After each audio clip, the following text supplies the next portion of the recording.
Oke.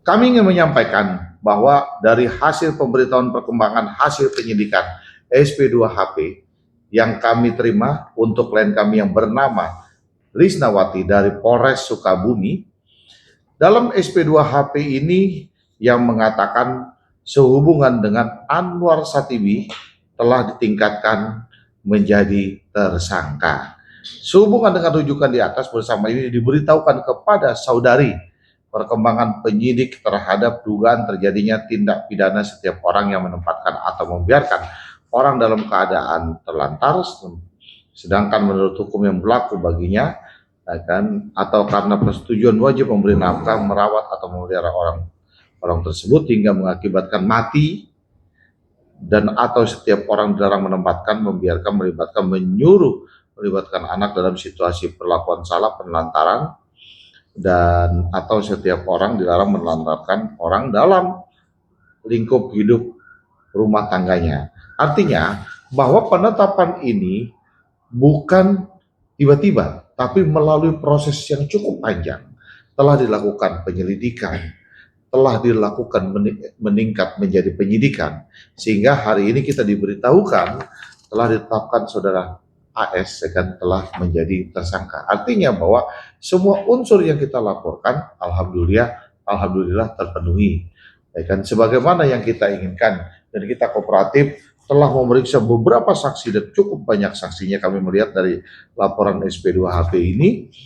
Jadi harapan kita ke depan, pertama kita memberikan apresiasi kepada Polres Sukabumi, yang telah menindaklanjuti laporan kita dengan cepat. Dan kita mohon bahwa artinya dalam laporan ini jangan ada yang mencoba, menghalang-halangi, daripada proses hukum ini. Jangan mencoba menghalang-halangi daripada proses hukum ini. Biarkan proses hukum ini tetap berjalan. Mungkin itu yang pertama akan saya sampaikan. Mungkin ada tambahan dari rekan-rekan lainnya. Bu Mira, silakan Bu Mira. Ya. Penetapan tersangka AS itu adalah bapak kandung dari Nizam, Bu Nizam, yang selama 2 bulan kurang lebih proses ini berjalan, dan akhirnya ditetapkan sebagai tersangka adalah melalui proses yang tidak sebentar dan tidak asal-asalan. Artinya penyelidikan dan penyidikan yang dilakukan oleh tim dari Polres Sukabumi, Pelabuhan Ratu, telah berjalan dengan semestinya dan sesuai dengan SOP manajemen penyidikan kepolisian. Kami berterima kasih atas kinerja dari Polres Sukabumi, di mana ini sudah berjalan sesuai dengan semestinya gitu. Dan kami juga di sini tim dari kantor hukum Bapak Krisnamurti menerima kabar ini dan menerima tahapan-tahapan yang mereka lalui dengan sangat menerima dengan baik gitu. Dan kemauan kita diakomodir, artinya klien kita kooperatif juga dari pihak kepolisian juga sangat transparan, komunikatif, dan selalu update perkembangannya sampai tadi siang. Terima kasih untuk Kapolres Sukabumi, Bapak Kasat dan Ibu Kanit yang selama ini berhubungan dan berkomunikasi dengan saya dan memberikan keterangan yang sebaik-baiknya dan sesuai dengan aturan yang berlaku. Juga kepada pihak-pihak yang telah memberikan masukan dan penyelidikan penelitian terhadap kasus ini, kepada KPAI, kemudian LPSK yang juga telah memberikan perlindungan terhadap klien kami Ibu Lisnawati sampai nanti pada saat setelah putusan pengadilan. Juga Komisi 3 Erike yang telah mengawal kasus ini dari awal, dari permulaan kami menerima kuasa. Terima kasih dan mudah-mudahan berjalan dengan semestinya. Itu dari saya, mungkin dari Pak Alay, tambahkan Pak. Terima kasih. Jadi penetapan tersangka terhadap AS ini memang sudah kami prediksi sejak awal berdasarkan hasil gelar kami bersama tim seluruhnya setelah kami mendapatkan kuasa dari Ibunda Nizam, almarhum Nizam. Jadi di sini kami sudah melihat bahwa setidak-tidaknya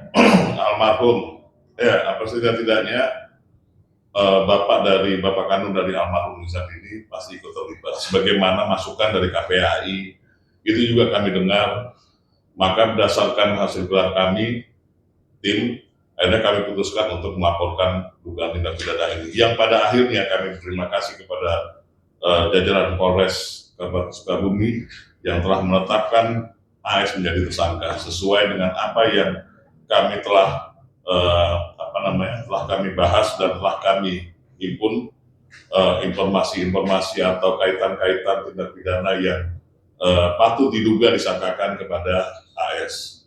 Saya kira itu. Ini Pak Herudin tambahkan. Ya, dalam kesempatan ini saya ingin menyampaikan bahwa pada tanggal 2 Maret kita sudah melakukan RDP dan di situ saya mempertegas perkara ini saya rasa lamban. Tapi lamban saya maksud di sini terkait penetapan tersangka AS, bukan terkait penetapan tersangka Ibu Tiri di situ. Karena poin saya seharusnya Bapak Tiri tahu persis peristiwa yang terjadi. Nah, selaras dengan dugaan tindak pidana yang ada dalam SPDP ini, yang ternyata di situ dalam konteks KUHP-nya, Undang-Undang Perlindungan Anak dan KDRT-nya telah masuk semua, terutama konteks penelantaran anak. Nah, jadi itu poin terpenting dan alhamdulillah dalam hal ini sekarang sudah jadi tersangka. Apa yang saya khawatirkan dari dulu tidak terjadi, bahwa ada kekuatan yang besar agar dia tidak jadi tersangka, ternyata enggak. Kepolisian dalam hal ini Polres Sukabumi sangat cepat tangkap terhadap perkara ini dan tidak seperti dugaan yang kita pikirkan selama ini. Itu aja dari saya. Tapi Mas, sebelumnya kan dari pihak Ayah Mijan sempat membantah kalau adanya tersangka sebelum surat itu keluar. Mungkin tanggapannya seperti apa? Ya, artinya bahwa mungkin dia belum mendapatkan pemberitahuan terkait penetapan tersangkanya. Nggak apa-apa, itu sah-sah saja. Ya kan? Tapi pastinya sekali lagi kami yakinkan bahwa dengan meningkatnya status ini menjadi tersangka, pasti tentunya seluruh alat bukti telah dimiliki oleh penyidik. Dan kalau bisa, akan menurut saya, ikuti saja proses hukumnya. Artinya kalau sudah menjadi tersangka, nanti akan kami minta segera akan Polres untuk melakukan penahanan. Untuk melakukan penahanan, ikuti aja akan prosedur-prosedurnya. Jangan berkembang di luar, membuat narasi-narasi yang membuat jadinya blunder diri Anda sendiri. Artinya nggak usah membuat narasi-narasi yang begini. Buktikan saja, ikuti prosesnya, buktikan saja pada proses hukum itu. Itu loh maksudnya. Kalau untuk respon bukan sendiri seperti apa sebenarnya berita? Tadi kita sudah sampaikan, berita terkait menyangkut adanya SP2HP yang sudah kita berikan, lalu dengan ditetapkannya AS sebagai tersangka, mungkin tadi apa dengan Temira komunikasi gimana? Jadi tadi Bu Lisnawati langsung merespon dengan terharu ya, menangis juga, ya. Dan dia berterima kasih kepada jajaran Polres Sukabumi dan tim kuasa hukum dari kantor Pak Krisnamurti. Dia merasa lega begitu, karena selama ini yang dia alami ya seperti itu gitu. Dia menuntut keadilan untuk dia dan anaknya. Jadi dia tadi betul-betul berterima kasih dan nangis dan tidak menyangka ya sampai bisa ini ditetapkan secepat ini jadi tersangka gitu. Tinggal sekarang eksekusinya bagaimana.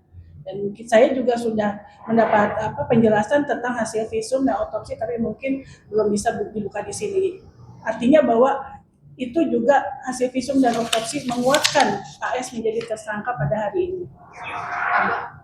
Kan pihak dari ayah Nizam ini kan masih membantah, bahkan tidak menerima hasil dia sebagai tersangka ini kan, dan akan mengajukan pra peradilan.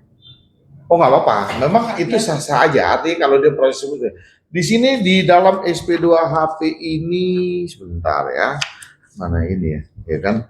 Dalam SP2HP ini rencana tindak lanjut terhadap perkara tersebut, penyidik akan melakukan pertama, mengirim surat panggilan tersangka ke-1 terhadap saudara Anwar Satibi. Lalu yang kedua B akan melakukan pemeriksaan terhadap saudara Anwar Satibi sebagai tersangka. Artinya jelas di sini bahwa akan segera dikirim surat panggilan sebagai tersangka untuk dimintai keterangannya sebagai tersangka. Jadi tunggu aja nanti. Masih mau melakukan upaya hukum nih Bang, masuk ke pra peradilan itu kan ini akan jadi panjang gitu. Ya sah Ya sah saja, kan sah saja.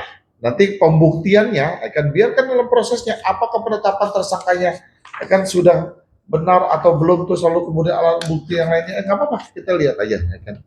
Diduga juga karena ada ikut campur dari Komisi 3 atau muridnya sendiri yang turun tangan mengawal kasus ini, kuasa hukum sebelah menyebut adanya iklan politik, Bang. Gini, ini adalah proses hukum. Jadi jangan akan dituduh bahwa ini adalah intervensi. Bahwa proses penyidik, ya kan, koordinasinya, akan dia jelas, ya kan, apa yang disampaikan ketika dia RDP di situ, akan melakukan pemeriksaan terhadap saksi, akan mengumpulkan seluruh alat-alat bukti, ya kan, akan mengumpulkan apa dan sebagainya. Kalau dia sudah menggelar dan meningkatkan ini menjadi tersangka, berarti apa yang telah disampaikan oleh penyidik di hadapan RDP telah terpenuhi semua unsurnya. Jadi bukan itu adalah kategori sebagai tersangka, bukan sebagai intervensi gitu. Jadi pada Bukan saat bentuk ketidakadilan juga ya Bang, karena kan dia menyebutnya kan ini sebagai bentuk tidak adil.